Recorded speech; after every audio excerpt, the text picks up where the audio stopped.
Pour un mondial de Montaigu réussi, il faut des joueuses, bien sûr, un staff évidemment, mais aussi des bénévoles. Le club de La Roche-ESO coordonne depuis 3 ans le challenge féminin. On est là pour subvenir à leurs demandes. On roule sur toutes les équipes, de l'hôtel au terrain d'entraînement. Et après, on les accompagne sur les matchs. On est 5-6 jours pris. Il faut être libre, quoi. Mais non, pas lassé du tout. Je suis content d'y être. Content d'y être. René Guillet est bénévole depuis le début, mais les plus jeunes aussi y trouvent leur compte. Ça permet de découvrir un peu le monde du haut niveau que j'ai pas pu connaître au niveau du foot, tout ce qui est sélection et tout ça.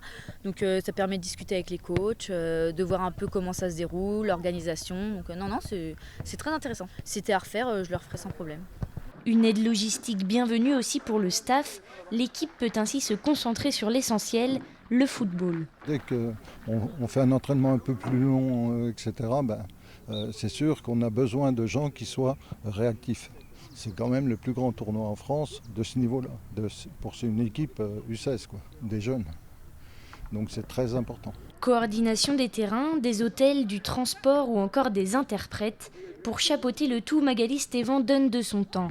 Pas toujours facile de jongler entre l'administratif du club et la gestion des nations, mais c'est pour la bonne cause. Nous, on s'est complètement inscrit là-dedans pour le développement du foot féminin, en fait. C'était une première, pour nous une super idée. Donc d'être club support avec le mondial, c'est top pour nous. On donne, j'espère, en tout cas une bonne image du club. Enfin, pour l'instant, c'est un petit peu ce qui ressort depuis 3 ans. Et puis ça contribue au développement du foot féminin, de mettre en Vendée, et au-delà, en fait.